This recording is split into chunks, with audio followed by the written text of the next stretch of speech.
And welcome to a brand new edition of Red Mountain Express. I am Blake Westbrook. Joining me tonight is Matthew Joyner, and that's it. It's kind of an old school Red Mountain Express. Yeah, we're back to form, I guess. It's the old band's back together. Yeah, but I mean, so JD and his family are, I think they're down in Dauphin Island this weekend, and then Patrick is out of state. I think they're in South Carolina. I want to say. I think that's right. Yeah, so it's just me and you. Look, I came back 2 weeks ago now and thought, I can come back more regular now. And my schedule got busy. My kid got sick. My wife's schedule got busy, and I was like, all right, no, I'm never going to be on the show again. Yeah, so we've all had a busy couple weeks. Yeah. The kid got sick, and then y'all started having some symptoms as well. So the advice of everybody was stay the hell away from us. Right? Yeah, because the kid had the flu, and I've never had the flu before. And you've never had the flu? I've never had the flu. Get out of here! And so far as I know, Laura's never had the flu before either. So until Ben got the flu, I thought, no, I just have a family that's immune to the flu.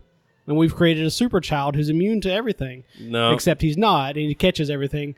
However, the flu really didn't hit him too hard. He just had some high-grade fever for a couple of days, and that was it. No other symptoms. What did you get?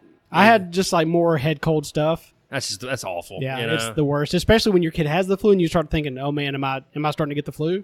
But it never hit. It was just flu was bad this year. I mean, it was really, really bad. We have avoided it for now, knock on wood.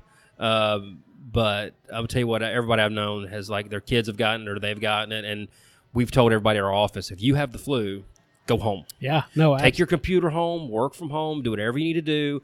Just don't come near me. I work in an open office environment, and for some reason people don't understand that when you get sick, you should stay home. And I get it. There's reasons you're compelled to come to work. I understand that. And some folks are like, look, I can't miss work. I'm so busy. Exactly. So I don't want to detract from that at all. There's always a reason, but still, I hate that when you have to come to work, and if one person comes to work sick, then everybody's going to end up sick. I remember one time I think it was in junior high or high school, my class or my homeroom, there was 5 people left during the height of flu season. Everybody got the flu, and the precautions were as such that it's when they had a sniffle, it was just stay home. Oh yeah, and that's kind of what's been going on around here. So yeah, did you get sick as a kid? Did you ever have chicken pox or anything like that? I had chicken pox. I remember when I was maybe 4 or 5 years old, and then had strep throat several times in a row, in 1 year. And then after that, really didn't have a whole lot. See, I got chicken pox twice.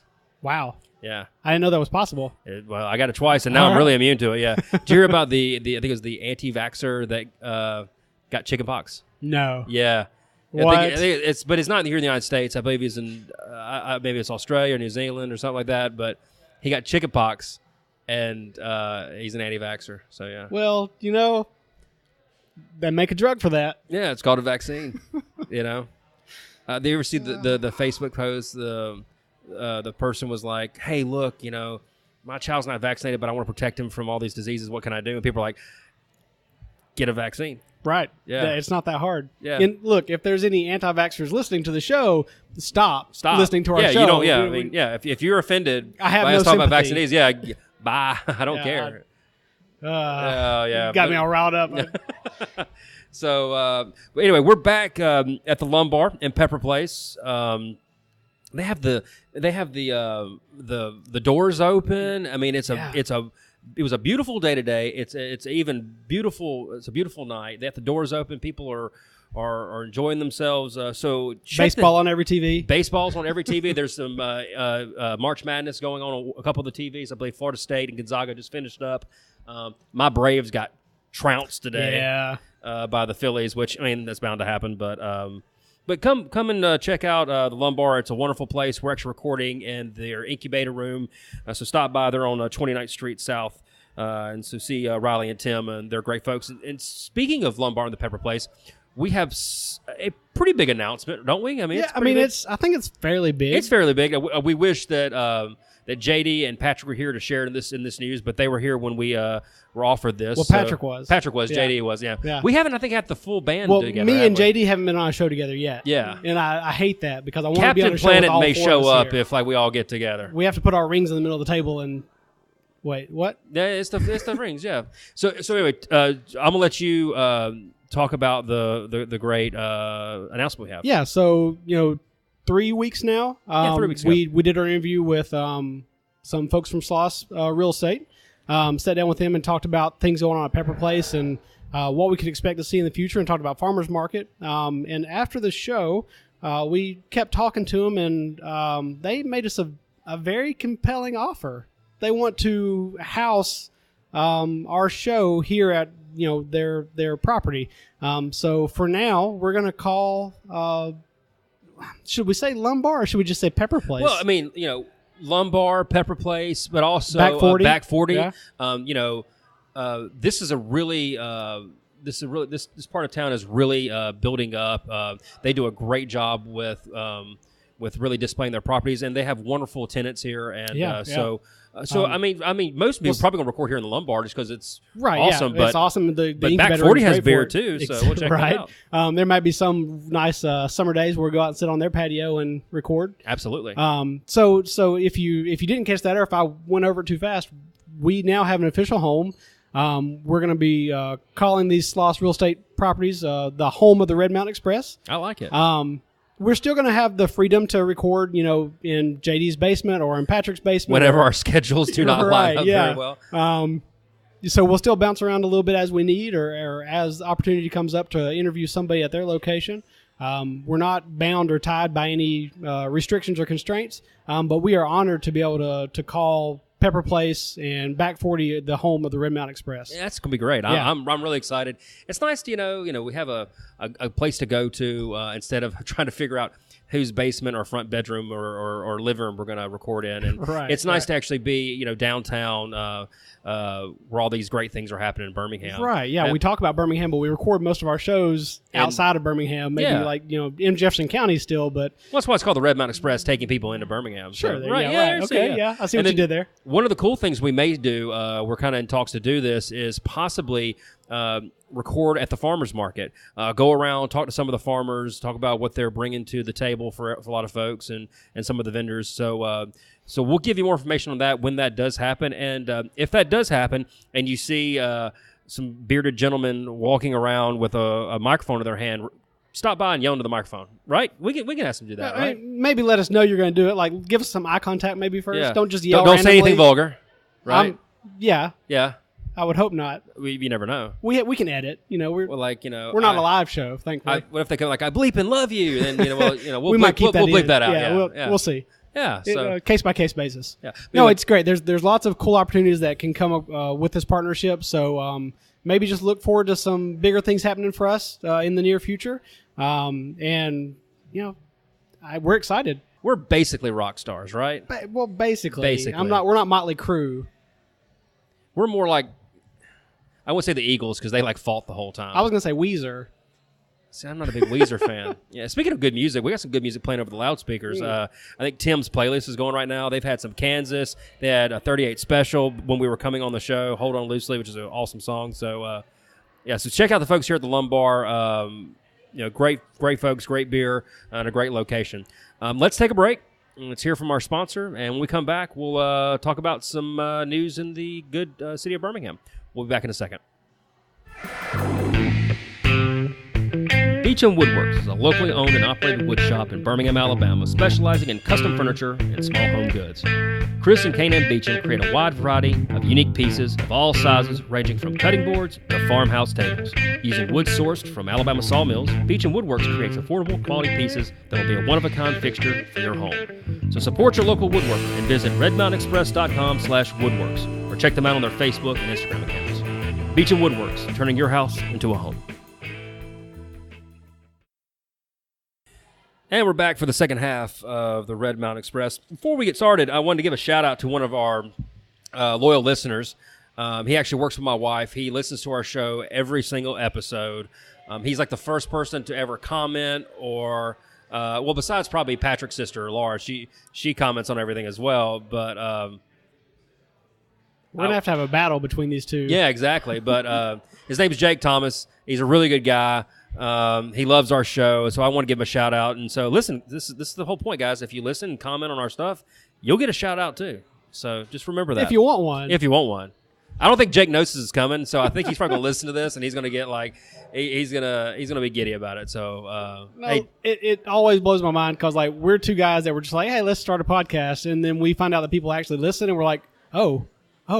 The funny thing is that we'll run into people that we don't know that listen to the show, and that is the or that.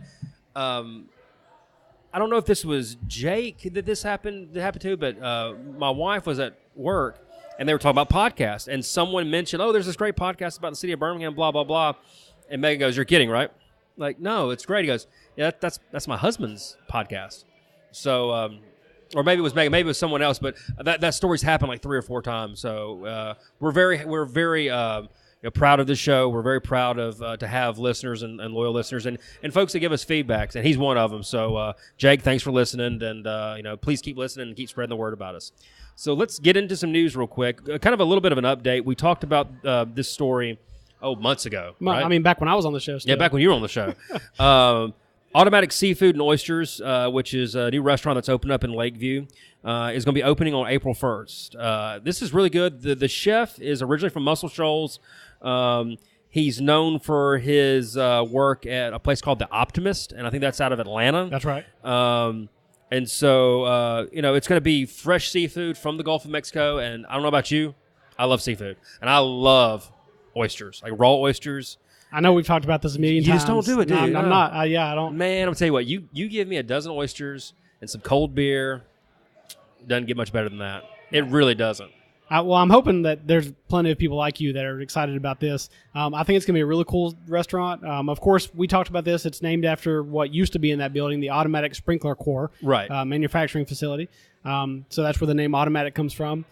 See, I like that. You have the battery, you have this, the Pilcrow. Yeah, man. That's cool. There's another one. I saw a story on earlier. I'll come back to it. But so we talked about all the cool features of this building and the different ways it was going to be like laid out that were kind of cool. But they've also reported they're doing a second phase, which is going to include a rooftop bar, which I don't know if we talked about that last time. I don't think we did. So that's pretty cool too. I'm a big fan of rooftop oysters, beer, rooftop bar. Yeah, it's my kind of place. Especially this kind of weather, like 70-some degrees. It is great outside right now. Yeah. It is really great. So anyway, check them out. They're going to be opening up on April 1st. It's going to be a great restaurant. And it just adds more food to the great food scene we have here in Birmingham. That's right. And they are saying they will be open Sunday through Thursday from 5 p.m. to 10 p.m., Friday and Saturday from 5 p.m. to 11 p.m. So keep that in mind when you go check out the good folks at Automatic Seafood. So let's get into some real news. Not real news, but real news that we haven't talked about already before. This next story is something that we talked about possibly happening. So the AAF, which is the league that the Birmingham Iron currently compete in, is in jeopardy of folding. This kind of came out this morning in the newspaper. I think I sent it out to everybody, and the consensus from everybody on this show was this is a sad thing because I've enjoyed watching the Iron. Yeah, I think the TV has been great coverage for the Birmingham Iron. But the problem is they see this league as a developmental league for the NFL. The problem is that the NFL is not feeding them players. So, let's say Matthew Joyner gets drafted or gets signed by the Buffalo Bills, and it could happen. It could happen. Yeah, I mean, I've seen worse things happen. But instead of you playing for the Buffalo Bills, they would send you to this kind of like a minor league team, and the NFL. PA is really not wanting that to happen because the last thing you want to do is have the folks that you're representing, sign an NFL contract only to go to a lower level. Now that happens in baseball, but these baseball teams are affiliated with major league teams. So the Birmingham Barons are affiliated with the White Sox. Right. Montgomery Biscuits are affiliated with the Tampa Bay Devil Rays now. So that's kind of the big deal right now. Well, and I guess to add more flavor to it, think about it like this. A lot of these NFL teams will sign a player and, have them on their training squads for a while before they actually put them on the team. So those players on the training squads may look at the AAF as an opportunity to say, hey, I can go and play some actual football instead of just doing the training squad stuff. And now the NFLPA is just not playing ball with that idea because you don't want somebody to get an injury or to become ineligible to play for some reason or another. So I can see this from the NFLPA's perspective. Absolutely, yeah. But from the AAS perspective of them trying to be that developmental league, it completely stunts that. So this story came about because there was an interview with Tom Dundon, who is he's the owner of the Carolina Hurricanes. He's the one that put about $250 million in the league a few weeks ago to keep it afloat. Yeah. And he was saying that they wanted to get permission to get some folks from the practice squads, number 3 quarterbacks and young linemen for next season. However, and they kind of wanted the AAF to be a minor league. That's not what the NFLPA wants, the Players Association. Well, so, and to be fair, the NFLPA has made no official statement on this. Yeah, they haven't, but the insiders have said that's not something they want to do right now. They see serious risk with lending their players out. Well, and you got to think about it this way. Let's say you come into the league, you get sent down to the Birmingham Iron, and then you play in the wintertime.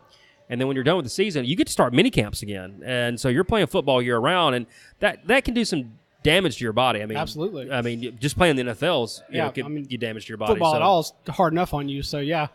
So this is what Tom Dundon say. He's the one that's keeping this league afloat for all this money. He said, if the players' union is not going to give us young players, we can't be a developmental league. We're looking at our options, which is one is discontinuing the league. So we hope this doesn't happen. I've enjoyed watching the Birmingham Iron. This comes after the news of President Tom Ward and the Vice President Randy Campbell of the Birmingham Iron resigning last week. They didn't give reasons for their resigning.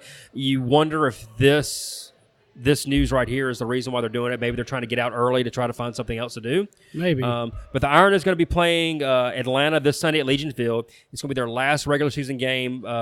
They could play at home again before the playoffs, during the playoffs, but that hasn't been decided yet. Right. So go out to Legion Field this weekend. Go check them out.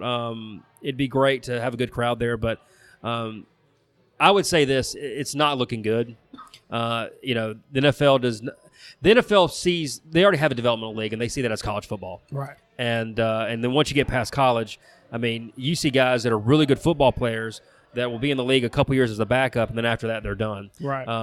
So this would be I think they could see this as a way they could say, look, I'll give you a good example. A.J. McCarron was a great quarterback in college. He was with the Cincinnati Bengals, started in the playoffs. They lost a game that was definitely not his fault. And they went to Buffalo, they went to Oakland, and I think he was signed by the Texans recently, but this may be something they're like, look, why don't you go, we're going to send you to the Birmingham Iron or to somewhere else, give you some playing time, develop your skills a little bit more, and then bring you back to the league. But like I said, that's up to the NFL and whether they want to do something like that. Well, so let me ask you this too. So you've got Dundon here who had to have seen that this was happening, but he still invested his $250 million into the league. Do you think there's a chance with that idea in mind that he's posturing at this point? That's a good question. Yeah, I mean he could be posturing. He's kind of saying, "Hey, look, I'm going to shut this thing down," and maybe the NFLPA will come back and say, "All right, well, let's reconsider." Yeah. I also think that they've had very respectable numbers in the stands. They have a TV contract, which is what gives a pro sport life. Yeah. I mean, Major League Baseball, they get all their money on their lucrative contracts. You look at the SEC, the SEC network and their contract with CBS and ESPN is what funds their operation. Absolutely. And so that's what's funding AAF's operation is these contracts with CBS Sports. Now, having said that, you still want to have a good attendance in the stand. You want to put a good product on the field, and I think they've done both. I mean, look, the product's not NFL caliber, and you didn't expect it to be, but it's good football. It's really good. Really good football. There's enough changes to make it interesting to watch. Absolutely. And the players are local, which I think it's got a local feel to it. It's local teams, which is nice. I do think that, and I was listening to Jocks this morning, and they were talking about this. Maybe moving the season to the spring, maybe giving yourself a month or two. After the end of the NFL to kind of getting to, let March Madness get out of the way, let some of these let baseball get out of the way, and then you can start into your football season.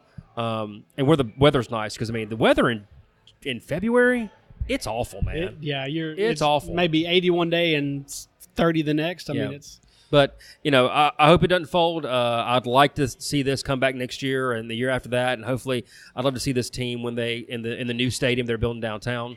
So, but we'll see. we'll see. Yeah, I'm sure we'll hear news pretty quickly about. Yeah, this. they said that you should hear something by the end of the week. The next couple of days are going to be really telling. So sticking with sports, with some good news, the publication Stadium Talk has named Regions Field as one of the best minor league baseball stadiums in the country. Which that's not a hard sell. I mean, this is a fantastic stadium. Yeah. I was actually there today, which makes this a good tie-in. So for work today, I had to go to a luncheon at Regions Field. We were upstairs in like one of the boxes.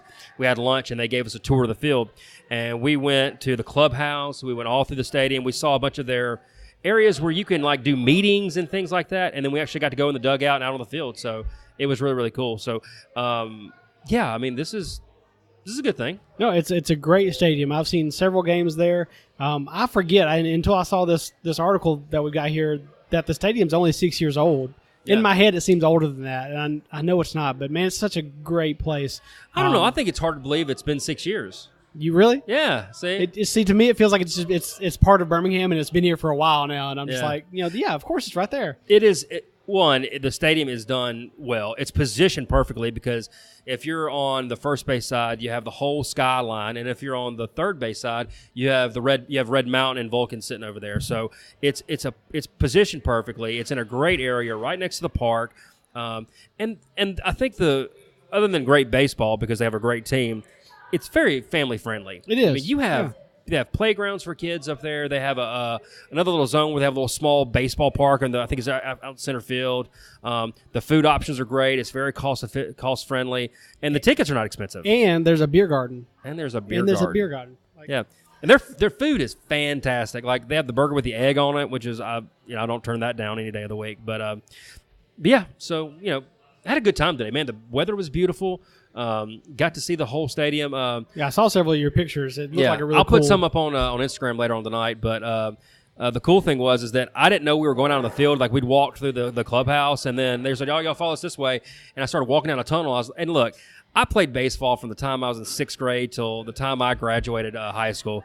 And you walking through a tunnel and then seeing the green grass of any type of athletic surface, it gives you chills, man. It's great. It's got that cinematic quality. It really does to it, yeah. I think I sent like a snap out to some friends of me walking out, but it was pretty. The grass looked great. The stadium looked great. The folks that run the Barons and that take up care of that field are top notch. So check it out. And so we'll be starting again real soon, right? When's the first game? The first game. So they start on. So the first Barons game is going to be. They're going to be playing the Biloxi Shuckers in Biloxi on the 4th, and then they'll be back in town for their opening night, which will be April 10th, against the Tennessee Smokies. Awesome. So, yeah.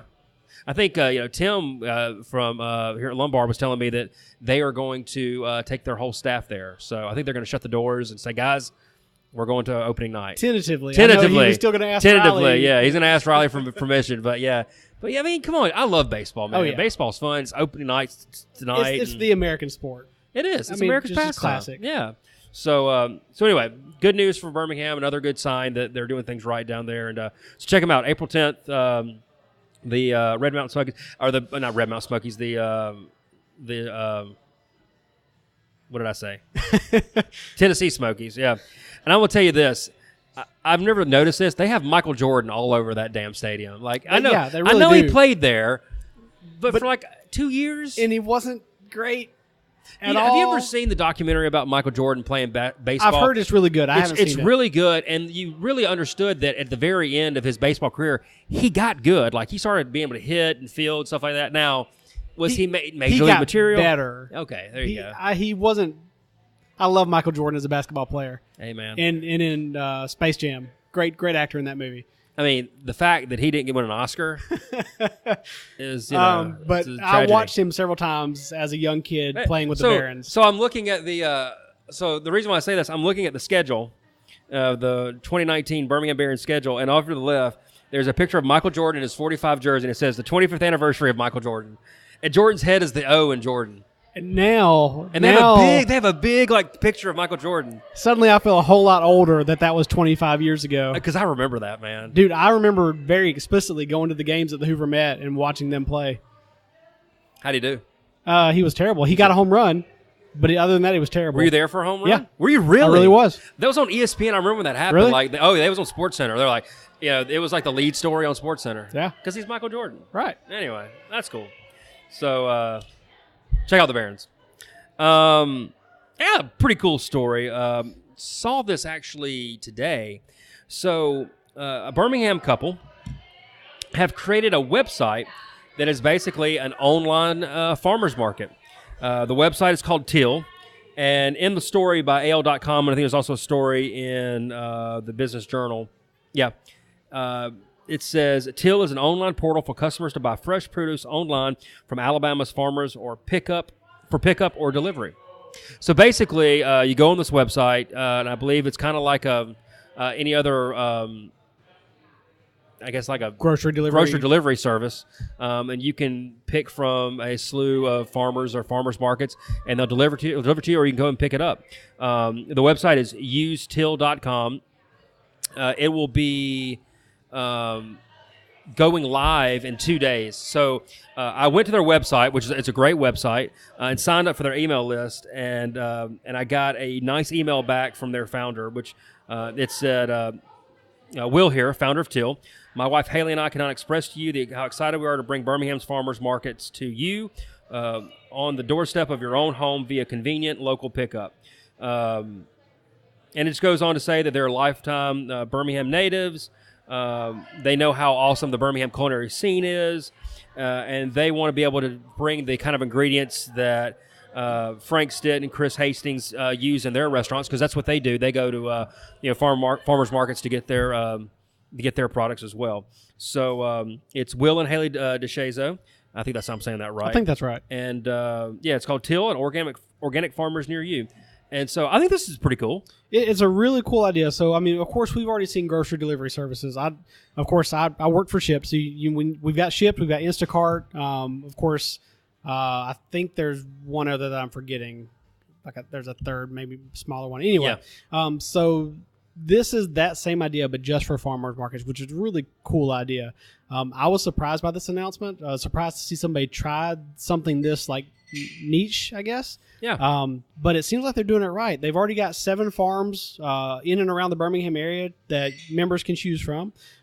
So that's really cool. And they said they've got some specialty people too. Like they've got one guy that's just doing mushrooms, one guy that's just doing hydroponic garden type stuff. So that's really cool. Like you can go on the site and kind of see a layout of which farmer's doing what and choose your produce from fruits and vegetables from that particular farmer. Yeah, and they also said that they're using this to promote a good cause. So for every purchase over $35, they'll donate a meal to the Birmingham Food Pantry. Yeah, that's pretty cool. That's a really cool. You ever been to the Food Pantry in Birmingham? We did a volunteer day for our work, and they do a great job. So I think this is really cool. They are going to start, like I said, the website goes live, and what it said the website's live. The website's live, but the service, it said, starting in 2 days, they will start doing, I think, local pickup, and then they'll start doing deliveries to certain zip codes in Birmingham on April 6th. And so far as I can tell from their website, it looks like service is going to run about $12 a month